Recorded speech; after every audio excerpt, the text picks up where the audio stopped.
Today, I'm joined by Cara Tyrell for a very exciting conversation. I'm very pumped about that one, about all topics from conscious parenting to mind, body, spirit connection to communication with your baby. So welcome, Cara. I'm so glad to have you on today. Thank you so much for bringing me here for this conversation. I'm excited for it too. There's so many topics that I want to talk about, and I feel like we have this very aligned mission, because our mission, my mission, is to, empower new parents and parents in general to do the best job that they possibly can at this very hard job that they have of being a parent. And I feel like that's kind of your mission as well. So I'm super excited about it. Can you maybe start off by telling us more about yourself, your journey, and how you ended up starting Core for Parenting and how all of that came about? Absolutely. Well, I self-describe as a lifetime lover of littles. I was the teenager who knew my life would be in service to small people somehow.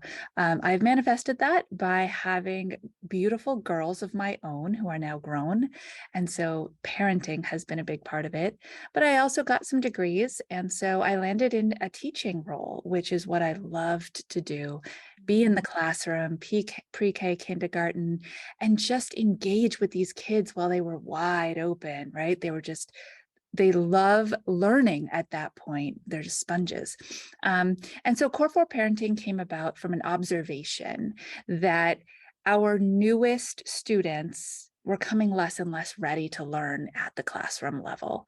And I decided that the solution was to empower the parents from birth to 5 with the connective strategies they needed to help their child be truly ready to learn. That's a great mission, and I applaud you for that. It's amazing.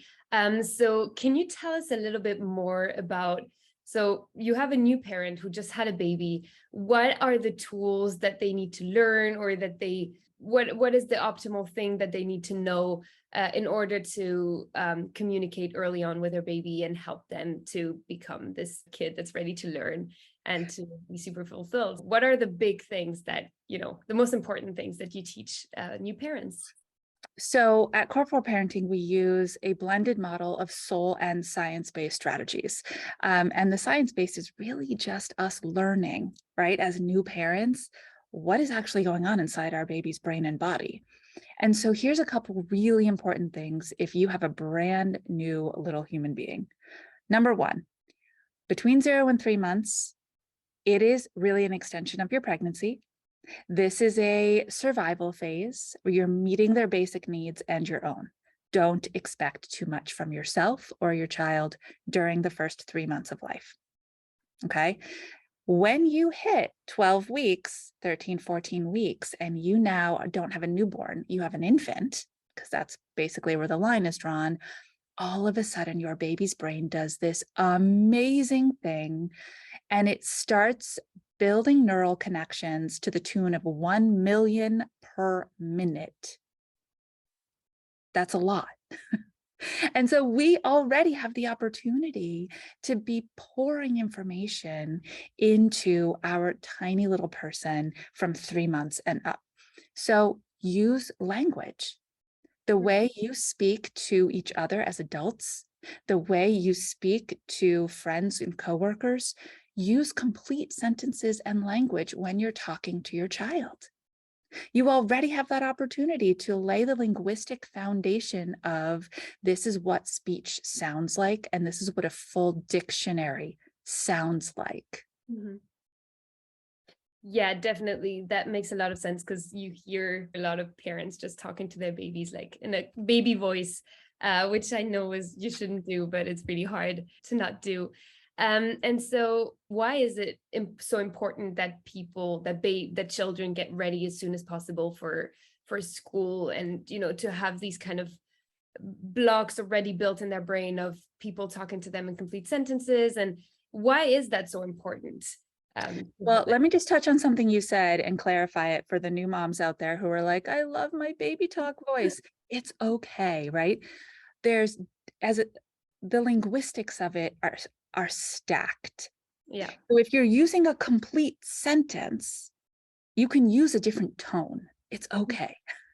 It's the quality of the sentence that matters. So Okay. enjoy your baby and do your sing-song voice. That's actually really good for them to hear too. So to answer your current question, there's 4 factors that make a child ready to learn when they hit the formative age of 5 years old, kindergarten, or even 3 years old, and a preschool entrance.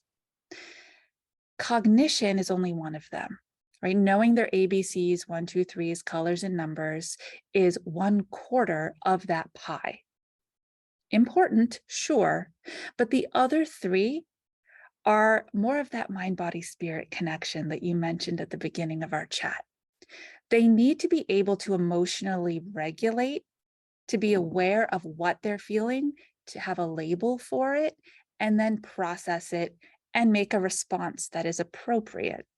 So that's social emotional behavior that we need to be modeling, developing, and encouraging in our small people between birth and 5. Mhm. They also need to be able to relate to somebody else, to interpret how that person is feeling and bring in that information and have a conversation with them, be able to share those toys. That is interpersonal skill behavior. We need to be able to model and support them in developing that. And then the 4th quadrant of readiness is physical. We live in a physical body, right? And these little people use their bodies to communicate. So they need to be able to physically control their body, be aware of how to use it, and do so appropriately with peers, friends, and teachers. And when that whole pie comes together and you've got a child who can be in the classroom, surrounded by other people who are different than they are, interacting with teachers who are different than they are, you have a ready learner. That's amazing and so helpful. One thing that you mentioned that I thought was really interesting, you mentioned modeling behavior to your child. So is that the best way to teach them how to take care of their body or how to listen to other people or how to relate? Is that by doing that yourself, taking care of your body yourself as a parent? And, that kind of self-care that I guess most new moms or new parents kind of forget in the first couple of months. How important is you taking care of yourself to model it to your children? So self-care is key, right? We all know the old adage, and adages are only old because they're true, right? If you cannot take care of yourself, you cannot take of another. And it's incredibly true. And so that's why I said that first 3 months, that's your entire job. Your entire job is to make sure that you are nourished and fed and hydrated and rested to the best of your ability and engaging in that relationship building, those Mhm. early loving interactions with your small human. That's your only job. Beyond that, we can do something really cool. We can take what we were just talking about, the importance of early language, and we can blend it into the modeling of the behaviors that we want to see.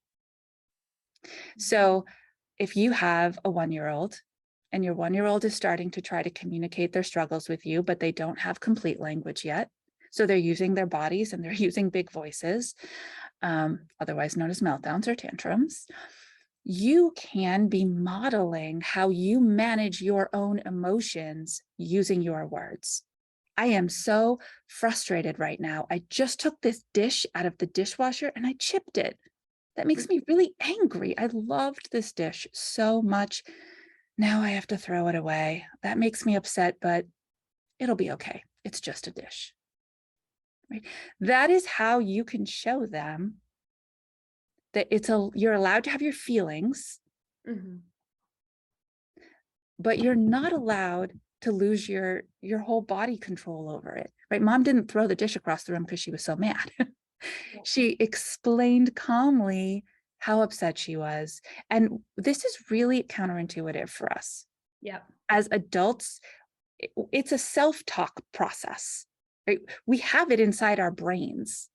We don't usually let it out of our mouths. But the power that you have to set your children up for emotional success and learning success by getting past that uncomfortable barrier Mhm. and saying these things out loud is just too big not to take advantage of. I love this. And I think this whole, mindfulness and being able to express yourself, express your emotions is so important in life in general, not just in front of your babies, but or your baby or your toddler. But that makes it even more important because if we do that correctly, then we are able to raise a generation of emotionally healthier people, which is amazing. I feel that like there's a lot of shame in society. If you're too attached to your baby, then you're too clingy. And if let them sleep in another bedroom by themselves, you're, not present enough. So do you have any pieces of advice on how to bond with your baby early on, how to establish that kind of loving relationship? How do you basically bond in a healthy way while leaving them their space, especially in their early days? I love this question so much. And I'll try to rein in my answer. The first thing that it's important to know is that in the early days of a new life, your baby doesn't think the way you do. Right? Mhm. You have this idea and this plan. Okay, if I do these things, this is going to be the outcome. That's not how it's working for them at all. They are sensory beings. And they've just transitioned from one sensory experience, the womb, to a totally new experience, and all their senses are on fire. Mhm. So, the best way to create that loving, bonding relationship with them during that first infancy space of 0 to 3 months is to have intentional periods of time where you do hold them for long periods of time, where you are skin to skin, where you look into their eyes when they're awake. And that's when you're using that serve and return communication experience where you're talking and then you're looking at their face and saying, oh, your face looks so happy right now. Oh, I saw that big yawn. Now you're tired. You cannot spoil a baby in the first 3 months of their life. Mhm. I'll say it again, it's too important. And too many people don't believe it. Mhm. You cannot spoil or create habitual patterns of behavior in a newborn between 0 and 3 months. So love on them. That's how they learn they're safe. That's how they learn to trust you. Those are the anchors that you're going to need when you do start asking them to take on some responsibility for themselves, like sleep in a different room. And at Core 4 Parenting, the first thing we teach are the Core 4 connectors. That Mhm. is your number one job, to build a relationship with your child based on open communication, honesty, respect, and trust. And that is where the boundaries of learning open up to you. Mhm. Mhm. I think that's super, super interesting. Um, I know that in your courses and in your classes, you talk about writing mission statements as a parent and understanding your why. And I think that in life, understanding your why is kind of key to everything in terms of career and relationships. Why am I doing this? Why am I doing that? And once you really understand your why, you're able to be way more fulfilled. And so I had never thought about this. I had never thought that you'd have to have a very strong why about parenting as well. But that makes total sense once I kind of learned about it. So could you talk a bit more about that, about how you find your why as a parent and why it's so important? Yeah. And you're so right. In every other aspect of our life, it seems like an intuitive step. Yeah. You're going to make a career choice, you better know why. You're going to partner with someone for the rest of your life, you better know why. Yeah. um, but there's somehow this difference as new parents when we bring a new life into the world. We seem to think we should just have all the answers and we have to do it on our own. And it's just going to download. Like, you have the baby and like all the information is going to show up, and that's just not true. It's a journey, just like every other part of your life has been up until now. And so going into your parenting journey with a very clear intention of who it is you want to be as a parent, Mm-hmm. the qualities of parenting that matter to you, who you want to raise, right? This is a human being. Yeah. And this human being will continue to grow and then interact with the world. And you want to raise someone who adds value to it. So in order to do that, you need to design that long vision. So one of the first activities that I always do with a new parent is fast forward. And we look at this infant that they're holding and I say, great, now close your eyes and open them again. And they're 25 years old and they just got their first job. And the boss saw you at the local coffee shop and recognized you and said, I just had to come over and tell you how thrilled we are that Laura joined our team because she is so, and we fill in the blanks with the beautiful characteristics and traits of this human being that they raised from infancy. Mm-hmm. And it's really powerful. And that becomes our North Star, right? If we know that we want to raise a Mm-hmm. compassionate person who will go over to the person next to her's desk and help in a moment of trouble, then we're modeling compassion. We're talking about compassion. We're choosing compassionate activities, and we're whipping out the 30 cents out of our back pocket for the person in front of us in line. And our children see those things, and it becomes part of their characteristic DNA. That is so powerful. And I talk to a lot of parents and I interview a lot of parents. And a lot of times I ask them, what do you want for your child? If you see your child, your baby being 30 or 20 years old, what do you want them to have? And I think when I ask this question that a lot of parents have never asked themselves that, they kind of struggle to answer. So in your experience, what is the most common thing that people kind of intuitively say? I'm super interested to know that. Well, as my kids are grown up. Yeah. Okay. So I have kids who are 18 and 20, Mhm, and they've both had jobs since they were 14. So I've lived this. mhm, And it was the living of it that made me say, oh, there's the power, right? I don't want other parents to have to wait that long to get this mhm, feedback. Like, let's create it. And so when it first happened for me, it was so magical because this boss said, she is so prompt. She's always on time. I can count on her to show up. mhm, She's so thorough. She does every job the way we ask and then checks back in to see and make sure that it was done okay.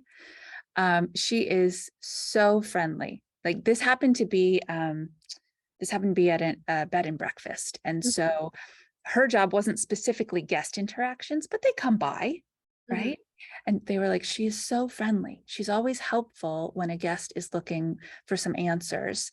And those type of things to hear as a mom are really grounding. And let me tell you why, moms and dads who are listening out there, because that thorough, friendly, helpful human being that the boss is describing will not always exhibit those qualities inside your home.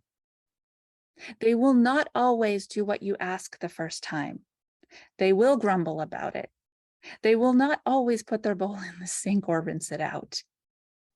They go out in the world and exhibit these qualities because you're modeling it all the time. But inside the safe space of your home, you won't get the value of the, oh, look at them doing it all the time. Wow, this is such a powerful conversation.